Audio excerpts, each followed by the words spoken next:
Hola a todos, nos encontramos en la serie Sanidad Interior. Hemos estado desarrollando temas muy valiosos, muy importantes, con herramientas prácticas que podemos aplicar a nuestra vida para poder ir logrando hacer esos cambios, esa transformación que Dios quiere que nosotros hagamos para ser cada día mejores, para ser cada día más como Él. Te invito a que los puedas ver y que puedas aprender, pero sobre todo que los puedas poner en práctica. En esta ocasión estaremos estudiando rompiendo patrones de conducta negativos. Cuenta la historia que estaba una niña de unos 8 años aproximadamente, en esa edad en que los niños son curiosos y siempre preguntan el porqué de las cosas. Un día, la mamá de esta niña estaba cocinando un pescado y la niña observó que la mamá le quitó la cabeza y la cola. Y la niña le preguntó: mamá, ¿por qué hiciste eso? Su mamá se quedó en silencio por un momento y seguramente nunca se había preguntado a ella misma eso. Y le dice: hija, lo hago porque así lo hacía mi mamá. Ah, o sea que mi abuelita lo hacía. Sí, le dice. Entonces le voy a preguntar a mi abuela. El próximo domingo fueron a la casa de la abuela y resulta que la abuela estaba haciendo lo mismo. Le cortó la cabeza al pescado y la cola. Y la niña le dice: abuelita, ¿y por qué hiciste eso? Y la abuelita se queda pensativa. Probablemente nunca se había hecho esa pregunta. A lo que le responde: es que mi mamá así lo hacía. O sea, tu bisabuela. ¿Pero por qué? No sé, le dice. En pocos días era el cumpleaños de la bisabuela y la niña dijo: voy a aprovechar para preguntarle a mi bisabuela por qué lo hace. Y se llegó el día. Y la bisabuela le corta la cabeza al pescado, le corta la cola y la niña la observa y le dice: bisabuela, ¿por qué haces eso? La bisabuela se queda pensando y le dice: porque mi mamá lo hacía.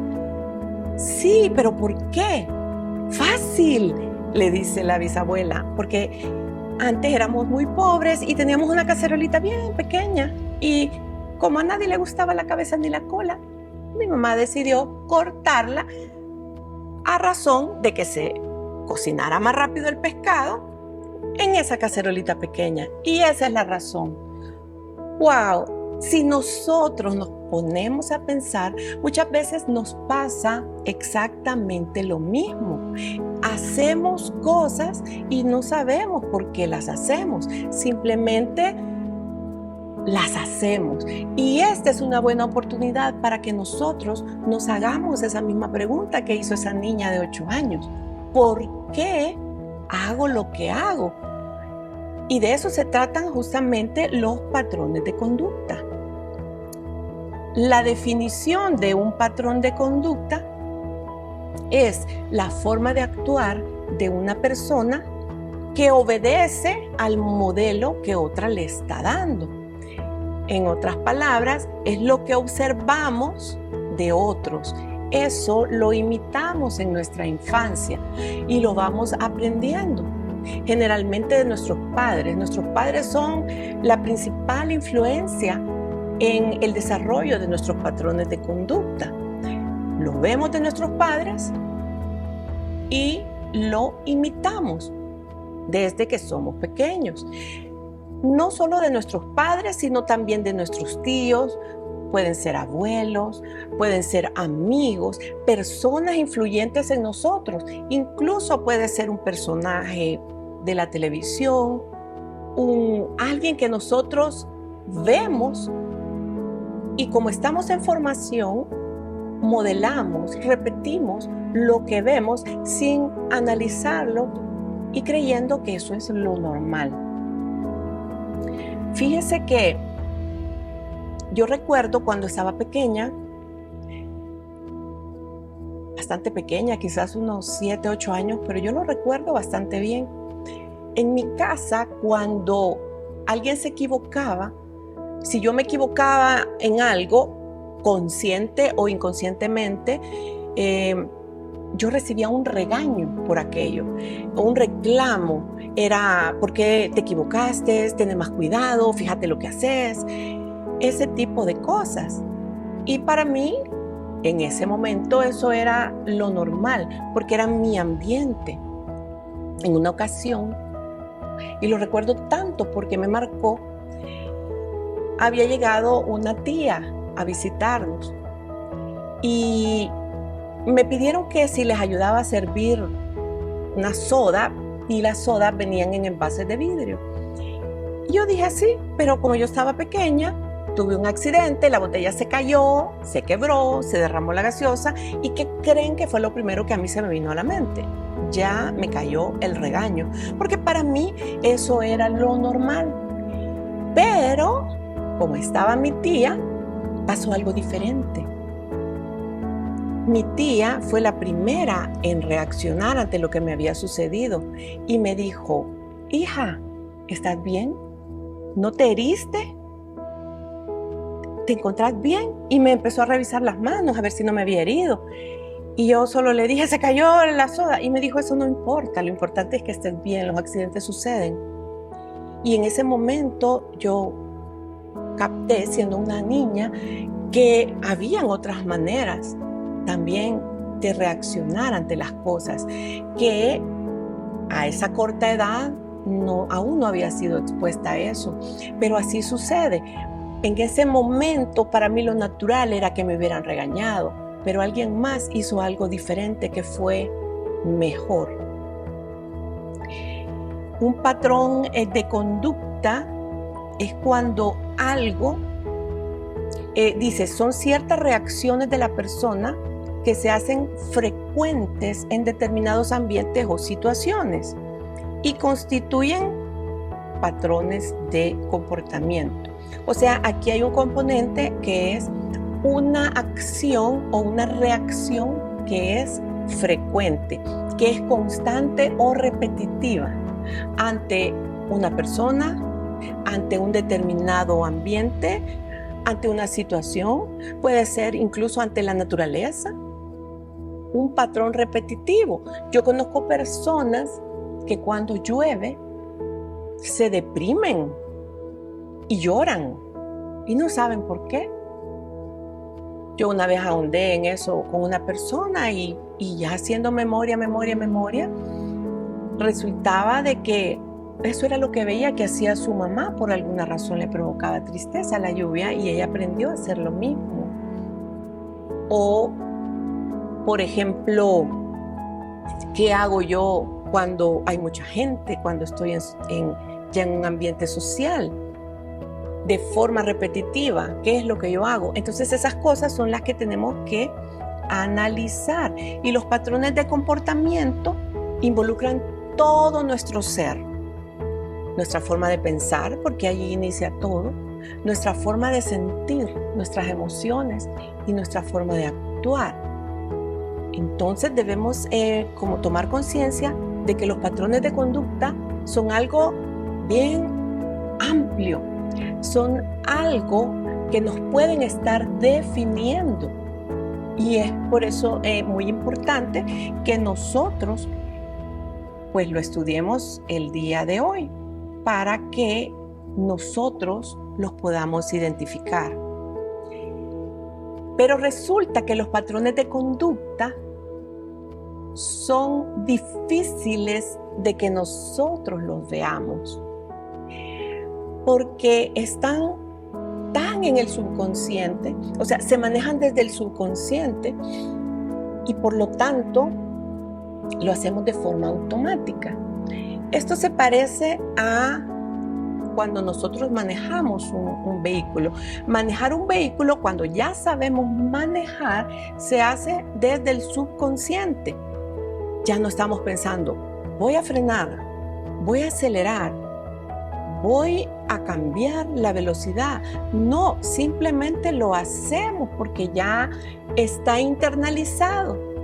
Tanto es así que el clásico ejemplo de nosotras las mujeres, que muchas veces vamos manejando hablando por teléfono, con el trabajo, vamos dando instrucciones, nos vamos maquillando los ojos, hacemos muchas cosas, pero también vamos manejando, ya no lo sentimos. Incluso muchas veces tomamos ciertas rutas, como por ejemplo cuando vamos para el trabajo, que las hacemos de forma inconsciente, ya ni pensamos aquí debo de cruzar, aquí hay un alto, solo lo hacemos. Los patrones de conducta se parecen a eso y por eso nos cuesta identificarlos, porque no los podemos ver. Simplemente están ahí, salen y además para nosotros es lo natural, porque eso aprendimos, porque ese fue el bagaje que nosotros obtuvimos de nuestra familia, de quienes nos educaron, de nuestros educadores y aún de la cultura misma. De tal manera que cuesta verlos. Yo no sé si ustedes se recuerdan de estos cuadros que se llamaban tridimanía. Eran unas impresiones que si uno las veía a simple vista, solo veías manchitas, no se distinguía nada. Pero si se hacía un cierto enfoque y una cierta forma de verlas, saltaba una imagen que nos sorprendía. Los patrones de conducta, para encontrarlos, es algo similar a esto.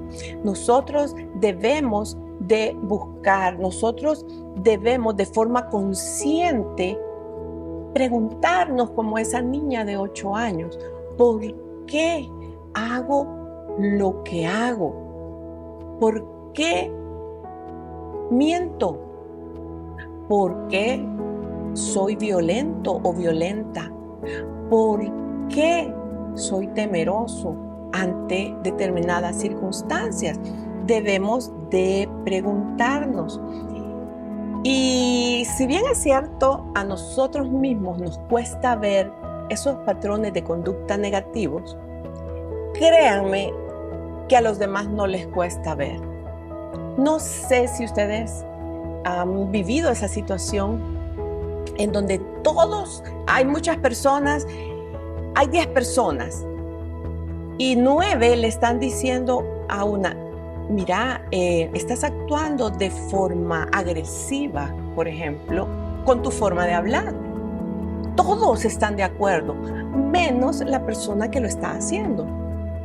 Entonces, preguntémonos, si todos ven algo que definitivamente no está bien en mi conducta, algo debe de haber de verdad, y ese es un buen parámetro para que nosotros podamos examinarnos qué puede haber dentro de nosotros.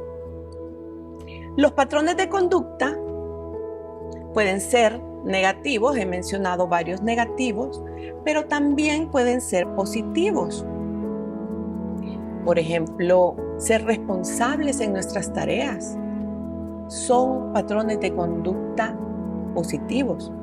Ser puntuales, como un estilo de vida, que si llegaste tarde una vez, pero no es tu patrón es estar 5 minutos antes, 10 minutos antes. O, por ejemplo, terminar lo que se empieza. Son buenos patrones. Y así hay muchos. Pero, lamentablemente, los patrones de conducta negativos son como más fáciles de adquirir, porque quizás nos mantienen en una forma más cómoda de vivir. Pero analicemos que esos patrones de conducta negativos son destructivos para mi vida, para mi relación con Dios y para quienes me rodean. Y ahí la importancia de identificarlos, de transformarlos. Hay muchas personas que hasta se eufanan, se vanaglorían, se sienten orgullosos de decir, ay, es que mi abuelo era un don Juan. Él siempre tenía por lo menos unas 3 mujeres al mismo tiempo. Y yo, bueno, yo soy aún mejor porque yo logro mantener 5 al mismo tiempo. Y se sienten orgullosos de eso. O pueden decir, mi abuelo o mi papá era bueno para tomar. Se tomaba 1 litro de lo que fuera y él tranquilo, bien macho. Pero yo le gano porque yo me tomo 2 litros y estoy bien y bien macho. Las personas empiezan hasta a sentirse orgullosas de ese tipo de conductas, lo cual obviamente viene a caer en una ceguera espiritual, porque no pueden ver que eso está mal. En la Biblia tenemos un ejemplo de un patrón generacional negativo, y es el que encontramos en Abraham. Inicia en Abraham. Veamos lo que dice Génesis 21, del 1 al 6. De allí partió Abraham a la tierra del Negev y acampó entre Cades y Shur y habitó como forastero en Gerar. Y dijo Abraham de Sara su mujer, es mi hermana. Y Abimelech, rey de Gerar, envió y tomó a Sara. Pero Dios vino a Abimelech en sueños de noche y le dijo, he aquí, muerto eres a causa de la mujer que has tomado, la cual es casada con marido. Mas Abimelech no se había llegado a ella todavía y le dijo, Señor, ¿matarás también al inocente? ¿No me dijo él, mi hermana es? Y ella también dijo, es mi hermano. Con sencillez de corazón y con limpieza de mis manos he hecho esto, dijo Abimelech. Y le dijo Dios en sueños, yo también sé que con integridad de tu corazón has hecho esto, y también te detuve de pecar contra mí, y así no permití que la tocases. En resumen, Abraham había mentido diciendo que Sara era su hermana, y el rey la quiso tomar, y el Señor no lo permitió. Pero el hecho es que Abraham decidió mentir, lo cual abiertamente pues no es aceptable para Dios. Ahora veamos lo que pasa después con el hijo de Abraham, que fue Isaac. Génesis 26 del 6 al 9. Habitó pues Isaac en Gerar, y los hombres de aquel lugar le preguntaron acerca de su mujer. Ya estamos hablando del hijo de Abraham, Isaac. Y él dijo, es mi hermana, porque tuvo miedo de decir, es mi mujer, pensando que tal vez los hombres del lugar lo matarían por causa de Rebeca, pues ella era de hermoso aspecto. Sucedió que después que él estuvo ahí muchos días, Abimelech, rey de los filisteos, mirando por una ventana, vio que Isaac acariciaba a su mujer, a Rebeca.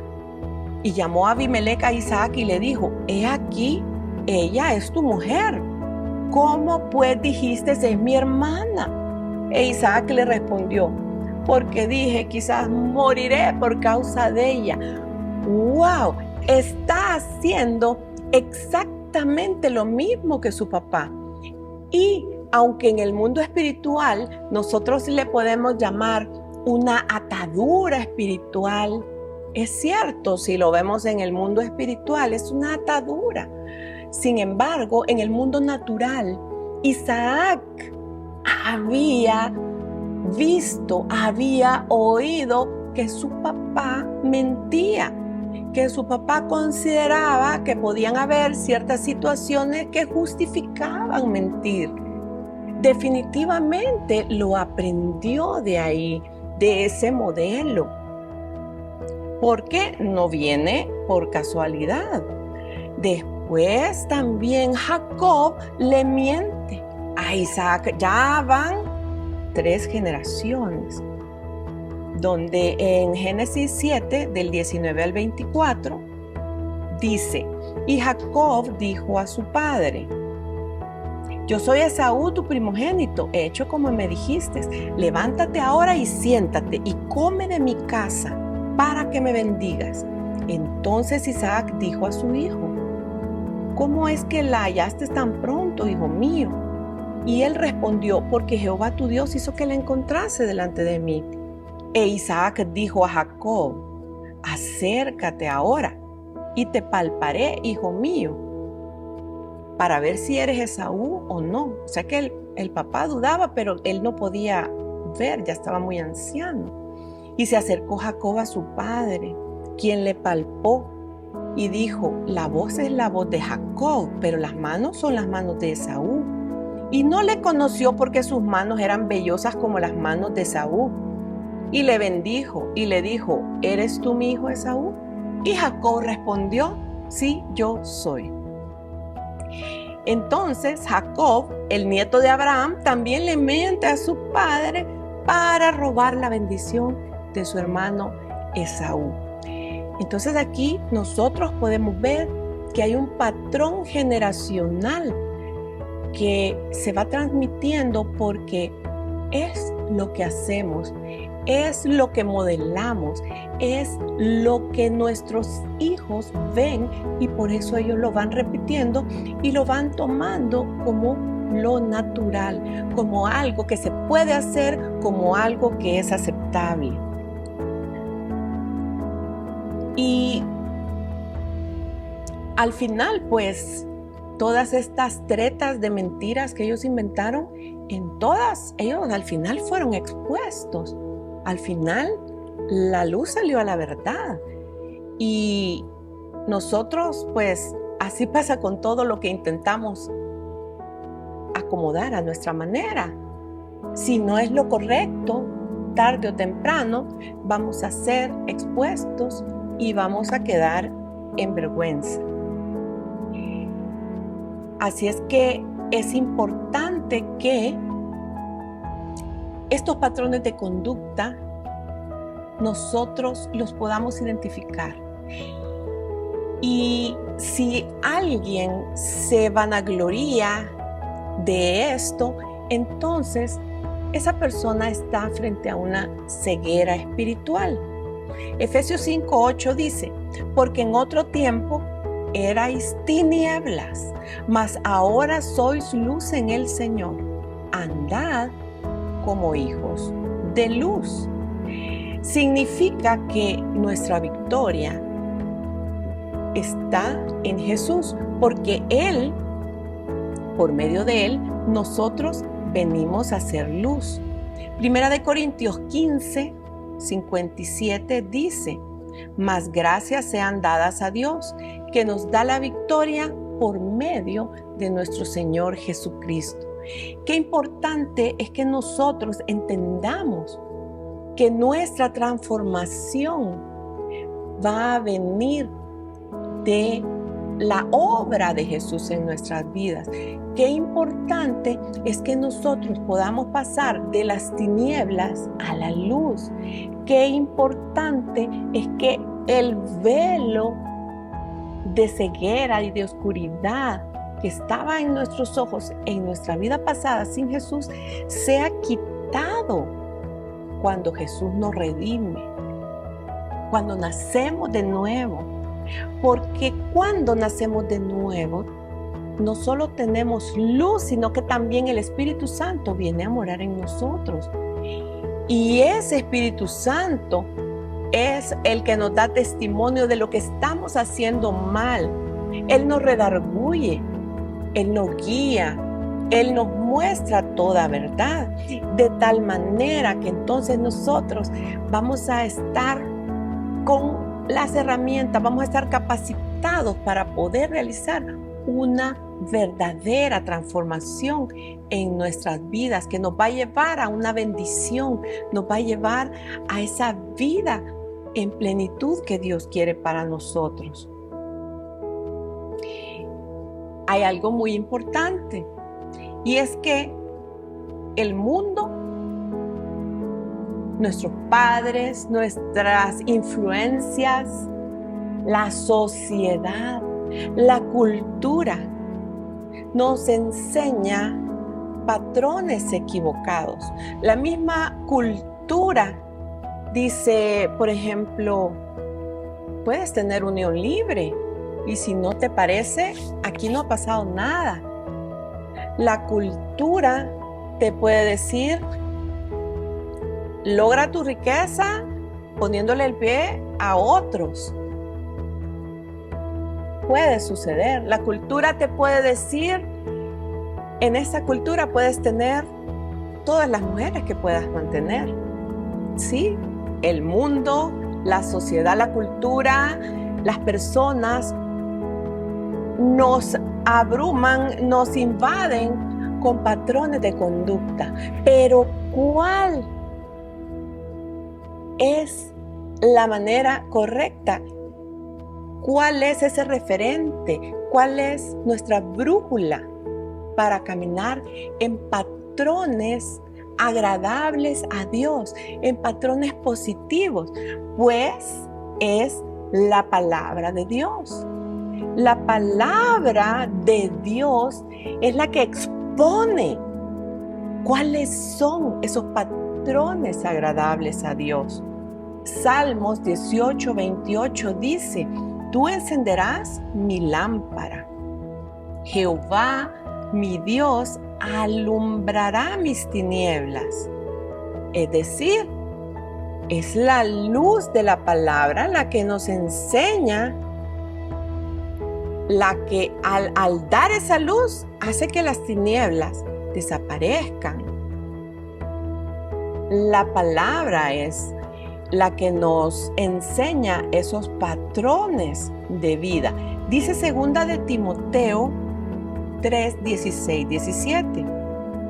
Toda la escritura es inspirada por Dios y es útil para enseñar, redarguir, corregir, para instruir en justicia, a fin de que el hombre de Dios, o sea, tú y yo, seamos perfectos, enteramente preparados para toda buena obra. Entonces, resulta vital que nosotros escudriñemos la palabra de Dios, que nosotros encontremos en la palabra de Dios cuál es la voluntad de Él para mi vida, a qué soy llamado, cuál debe ser mi comportamiento ante un agresor, cuál debe ser mi comportamiento ante un enemigo, cuál debe ser mi comportamiento ante el necesitado.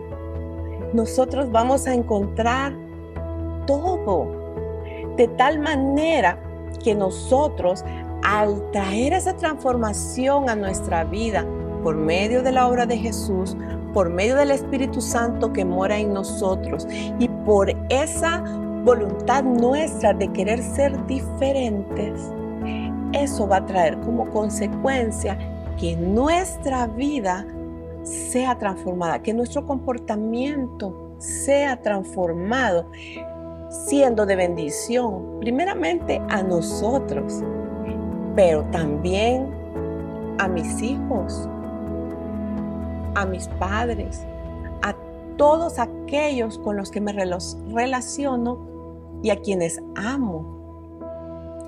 Eso es lo más importante, y porque a partir de esa decisión de que la palabra sea la brújula de comportamiento para mi vida, en ese momento yo freno, yo hago un antes y un después, corto un patrón que se venía repitiendo no sé por cuántas generaciones, como ese pescado que le cortaban la cabeza y la cola, porque así lo hacía la mamá, la abuela, la bisabuela y la tatarabuela. Yo voy a tener la capacidad de poder hacer algo nuevo para mi generación, hacer que ellos aprendan patrones de conducta positivos, que aprendan a amar a Dios por sobre todas las cosas, que aprendan a orar, que aprendan a obedecer por amor la palabra de Dios. Y entonces nosotros vamos a poder ser esa luz para nuestra familia y para toda aquella persona a la cual nosotros podamos alcanzar, podamos impactar. Así es que el tiempo se nos ha ido. Es un tema muy interesante, un tema en el cual debemos detenernos a reflexionar y a pedirle a Dios, a pedirle al Espíritu Santo que nos ayude para ver lo que no podemos ver por nosotros mismos. Pidámosle al Espíritu Santo que nos ayude a ser humildes también para aceptar lo que otros nos dicen que está mal en nosotros y seguramente sea verdad. Pidámosle a Dios que queremos agradarlo con nuestra manera de vivir y ser como Él fue cuando caminó en esta tierra. Y los dejo reflexionando en eso y que el Espíritu Santo asiente esta palabra sobre sus corazones, sobre sus vidas y puedan tomar un paso de transformación. Los bendigo y nos vemos en el foro la próxima semana. Puedes enviar tus preguntas sobre esta serie y con gusto te las vamos a estar respondiendo la próxima semana. Muchas bendiciones a tu vida.